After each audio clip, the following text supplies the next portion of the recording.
മാനത്തെ കൊട്ടാരം, ആലഞ്ചേരി തമ്പ്രാക്കൾ, വൃദ്ധന്മാരെ സൂക്ഷിക്കുക, പ്രിയപ്പെട്ട കുക്കു തുടങ്ങിയ ഹിറ്റ് ചിത്രങ്ങൾക്ക് ശേഷം സംവിധായകൻ സുനിൽ ഒരിടവേളയ്ക്ക് ശേഷം സംവിധാനം ചെയ്യുന്ന ചിത്രമാണ് കേക്ക് സ്റ്റോറി. ഏപ്രിൽ 19 ചിത്രം തിയേറ്ററുകളിലേക്ക് എത്തുകയാണ്. ഒരു കേക്കിന് പിന്നിലെ രസകരവും ഉദ്യോഗജനകവുമായ കഥയാണ് ചിത്രം പറയുന്നത്. ഇപ്പോഴത്തെ ചിത്രത്തിലെ മനോഹരമായ ഒരു ഗാനം പുറത്തുവിട്ടിരിക്കുകയാണ് അണിയറ പ്രവർത്തകർ. ചിത്രവേദ റീൽസിന്റെയും JKR ഫിലിംസിന്റെയും ബാനറിൽ ബിന്ദു സുനിലും ജയന്തകുമാർ അമൃതേശ്വരിയും ചേർന്നാണ് ചിത്രം നിർമ്മിക്കുന്നത്. സംവിധായകൻ സുനിലിന്റെ മകൾ വേദ സുനിലാണ് കേക്ക് സ്റ്റോറിയിൽ പ്രധാന കഥാപാത്രത്തെ അവതരിപ്പിക്കുന്നത്. വേദ സുനിൽ തന്നെയാണ് ചിത്രത്തിന്റെ തിരക്കഥയും ഒരുക്കിയിരിക്കുന്നത്. അച്ഛനോടൊപ്പം 4 ചിത്രങ്ങളിൽ അസിസ്റ്റന്റ് ഡയറക്ടറായും മറ്റൊരു ചിത്രത്തിൽ എഡിറ്ററായും പ്രവർത്തിച്ച വേദയുടെ ആദ്യ തിരക്കഥയാണ് കേക്ക് സ്റ്റോറി. 12 മണിയും 18 വയസ്സും എന്ന പേരിലുള്ള ഒരു പുസ്തകവും വേദ രചിച്ചിട്ടുണ്ട്.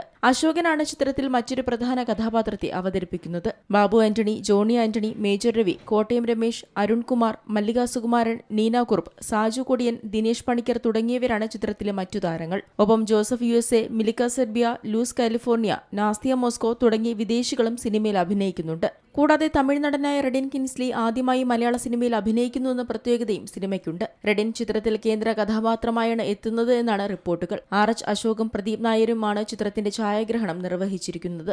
ജെറിയമൽ ദേവും SP വെങ്കടേഷും സംഗീതം നൽകുന്ന ചിത്രത്തിന്റെ പശ്ചാത്തല സംഗീതം നിർവഹിച്ചിരിക്കുന്നത് റോണി റാഫേലാണ്. Entertainment desk, Zee Malayalam news. പുതിയ വാർത്തകളും വിശേഷങ്ങളും ഇനി വിരൽ തുമ്പിൽ. എല്ലാ ഡിജിറ്റൽ പ്ലാറ്റ്ഫോമുകളിലും ഇപ്പോൾ സി മലയാളം ന്യൂസ് ലഭ്യം.